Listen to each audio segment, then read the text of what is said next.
நடிகை தேவயானியின் கதை. தேவயானி கன்னட தந்தையான ஜெயதேவுக்கும் மலையாள தாயான லட்சுமிக்கும் மகளாக 1974 ஜூன் 22 மும்பையில் பிறந்தார். இவருடைய இயற்பெயர் சுஷ்மா. இவருக்கு நகுல், மயூர் என்ற 2 சகோதரர்கள் இருக்கிறாங்க. மும்பையின் ரொம்ப ஒரு சாதாரணமான ஏழை குடும்பத்தில் பிறந்தவர் தான் இந்த தேவயானி.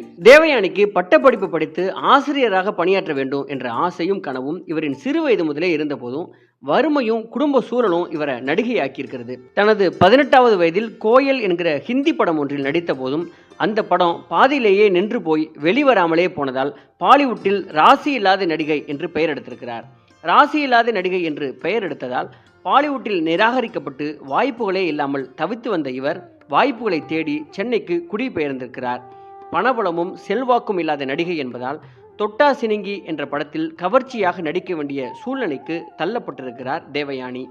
நடிகை தேவயானி தனது முதல் தமிழ் படத்தில் கவர்ச்சியாக நடித்ததால் 2வது படமான சிவசக்தி என்ற படத்திலும் கவர்ச்சியான வேடத்தில் நடிக்க வேண்டிய கட்டாயத்திற்கு தள்ளப்பட்டிருக்கிறார். காதல் கோட்டை படத்திற்கு குடும்ப பாங்கான புதுமுக நடிகையை இயக்குனர் அகத்தியன் தேடி வந்திருக்கிறார் என்பதை அறிந்த தேவயானி அந்த இயக்குனரிடம் நேரடியாக சென்று வாய்ப்பு கேட்டபோது கடந்த 2 தமிழ் படங்களிலும் கவர்ச்சியாக நடித்த தேவயானியை அவர்கள் மனதில் நினைத்து கொண்டு, இந்த படத்துல ரொம்ப ட்ரெடிஷனலான ஒரு குடும்ப பெண்ணை தான் நாங்கள் நடிக்க தேடுகிறோம், நீங்க எப்படி நடிப்பீங்க, உங்களுக்கு இருக்கிற இமேஜ் ரொம்ப கவர்ச்சி நடிகைக்கான இமேஜ் என்று சொல்லியிருக்கிறாங்க. கேட்டு இவர் அழுதிருக்கிறார். குடும்ப பாங்கான படத்தில் நடிக்கணும் தான் நானும் இந்த சினிமா துறைக்கு வந்தேன், எனக்கு வேற வழி இல்லாம கட்டாயத்தினால தான் நான் அப்படி கவர்ச்சியா நடித்தேன், எனக்கு ஒரு வாய்ப்பு கொடுங்க அப்படின்னு இவர் கதறி இருக்கிறார். நடிகர் அஜித்குமாரும் இவருக்கு பரிந்துரை செய்ததால அந்த படத்தில் நடிக்கும் வாய்ப்பு இவருக்கு கிடைத்திருக்கிறது. காதல் கோட்டை என்ற திரைப்படத்தில் கமலி என்ற வேடத்தில் அற்புதமான தமிழ் பெண்ணாக நடித்து தமிழ் சினிமா ரசிகர்கள் மனதில் என்றும் நீங்காத இடம் பிடித்தார். காதல் கோட்டையின் மாபெரும் வெற்றிக்கு பிறகு சூரிய வம்சம், நினைத்தேன் வந்தாய்,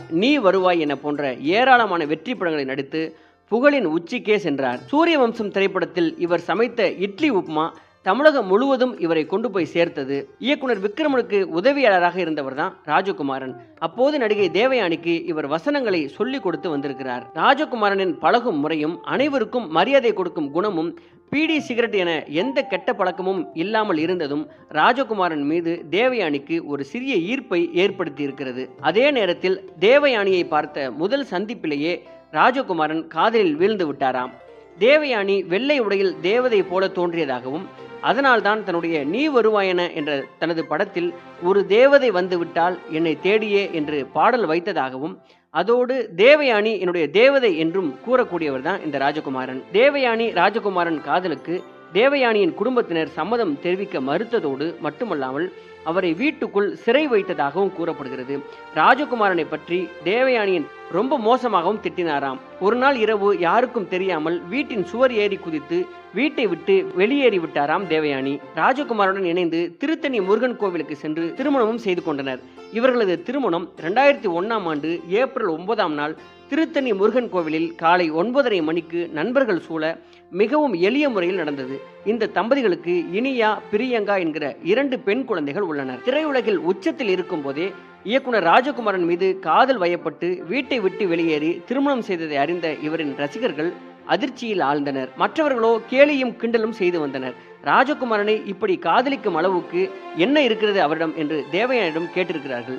காதலுக்கு காரணமே இருக்கக்கூடாது, அப்படி இருந்தால் அது உண்மையான காதலே இல்லை என்று கூறியிருக்கிறார் தேவயானி. ஒருவர் மீது நிஜமான காதல் இருந்தால் பட்டத்து இளவரசியாக இருந்தாலும் பட்டிக்காட்டு பாமரனை கூட கட்டிக்கொள்வார்கள் என்பதற்கு இவர்களின் திருமணமே சாட்சியாக இருந்தது என்று பேசிக்கொள்ள ஆரம்பித்தார்கள். இவர்களின் திருமணத்திற்கு தேவயானியின் பெற்றோர்கள் சம்மதிக்காததால் தேவயானி சம்பாதித்த பணத்தை எல்லாம் அவரின் பெற்றோர்களே வைத்துக்கொண்டு தேவயானியை ஒதுக்கிவிட்டதாகவும் கூறப்படுகிறது.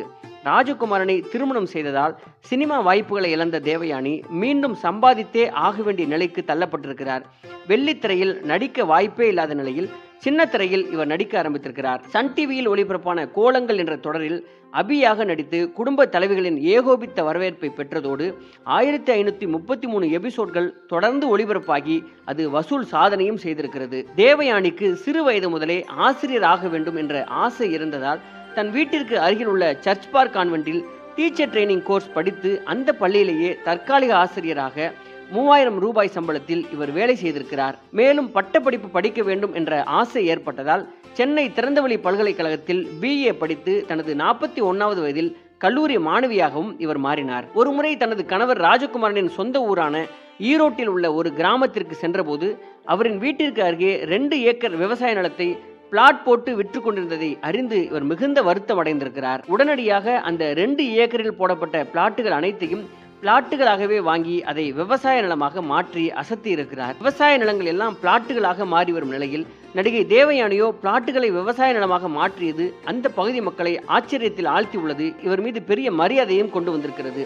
தற்போது அந்த விவசாய நிலம் முழுவதும் செண்டு மல்லி பூத்து குலுங்குவதோடு பார்ப்பதற்கு அது கண்கொள்ளா காட்சியாகவும் உள்ளதாம்.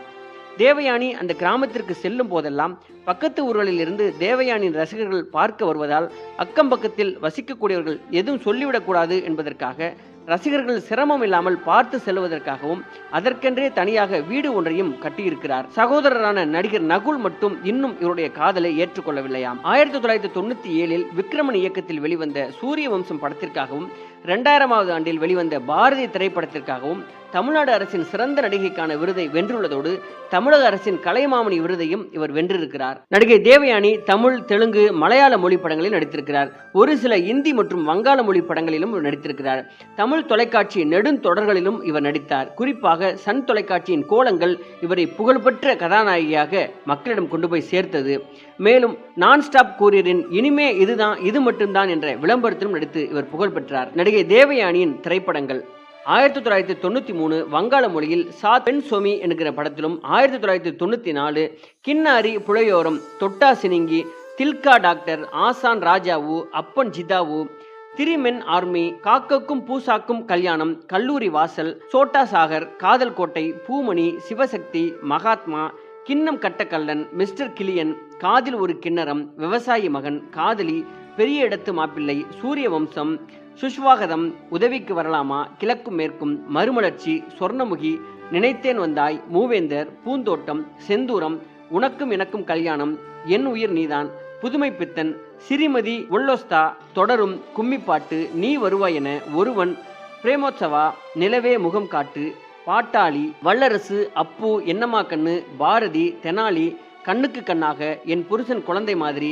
விண்ணுக்கும் மண்ணுக்கும், ஆனந்தம், ஃப்ரெண்ட்ஸ், சுந்தர புருஷன், நினைக்காத நாளில்லை, விவரமான ஆளு, அழகி, கோட்டை மாரியம்மன், பஞ்சதந்திரம், தென்காசி பட்டணம், குருவம்மா, சமஸ்தானம், படை, வீட்டம்மன், சென்னகேசவா ரெட்டி, காதலுடன், பீஷ்மர், பாலேட்டன், நாணி, நியூ, கிரி, செமரகலை, செந்தாளம் பூவே, சௌமியம், நரன், 5ஆம் படை, ஒரு நாள் வரும், சர்க்கார் காலனி, திருமதி தமிழ் ஆகிய படங்களில் இவர் நடித்திருக்கிறார்.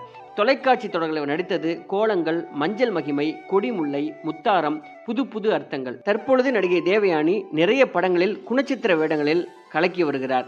இதுவே நடிகை தேவயானி அவருடைய வாழ்க்கை கதை. நன்றி, வணக்கம். நண்பர்களே வணக்கம், நான் ஆர்.எஸ். ராஜா. இந்த வீடியோ உங்களுக்கு ரொம்ப பிடித்திருக்கும்னு நினைக்கிறேன். இந்த வீடியோ மட்டும் இல்லாமல் நிறைய திரைக்கலைஞர்களுடைய வாழ்க்கை வரலாறு போட்டிருக்கேன். நிறைய பேருக்கு சினிமாவில் நடித்தவருடைய வாழ்க்கை வரலாறு நான் ஏன் பார்க்கணும் அப்படின்னு நிறைய நபர்கள் பேசுகிறத நான் கேட்குறேன். இந்த சமூகத்திற்கு யாரை நம்ம அடையாளம் காட்டணும், இந்த சமூக மாபெரும் புரட்சியை ஏற்படுத்திய அரசியல்வாதிகளுடைய வரலாறுகளையும் பெரும் தலைவர்களுடைய வரலாறுகளையும் நான் இதில் பதிவு பண்ணியிருக்கேன். இது மட்டும் இல்லாமல் நிறைய நல்ல புத்தகங்களை ரிவ்யூ பண்ணியிருக்கிறேன். நல்ல கதைகளை நான் இதில் ஷேர் பண்ணியிருக்கிறேன். ரொம்ப சுவாரஸ்யமாக வாழ்க்கையில் திருப்பு முனையை ஏற்படுத்திய சம்பவங்கள், அப்படிப்பட்ட சம்பவங்களை சந்தித்த மனிதர்களுடைய வாழ்க்கை வரலாறு, நிறைய கமர்ஷியலான விஷயங்கள், இப்படி நிறைய வீடியோக்களை இதில் நான் பதிவு பண்ணியிருக்கிறேன். இந்த எல்லா வீடியோக்களும் உங்களுக்கு பிடிக்கும் அப்படின்னு நான் நினைக்கிறேன். இது எல்லாமே இந்த ஆர்.எஸ். ராஜா டாக்கீஸ் யூடியூப் சேனலுடைய பிளேலிஸ்ட்டில் இருக்கிறது. கண்டிப்பாக நீங்கள் போய் அதில் பார்க்கலாம். நிறைய ரசிக்கிற விஷயங்கள் இதில் இருக்கிறது. அதில் பயனடையலான்னு நினைக்கிறேன். இது உங்களுக்கு பிடித்திருக்குமானால் இந்த சேனலை நீங்கள் கண்டிப்பாக சப்ஸ்கிரைப் பண்ணிக்கிங்க. உங்கள் நண்பர்களுக்கும் மறக்காமல் ஷேர் பண்ணுங்கள், லைக் பண்ணுங்கள். என்ன நிறை குறை இருந்தாலும் வேறு எது சம்மந்தமான வீடியோக்கள் நான் போடணும்னு நினைத்தாலும் நீங்கள் கமெண்டில் சொல்லலாம். நன்றி, வணக்கம்.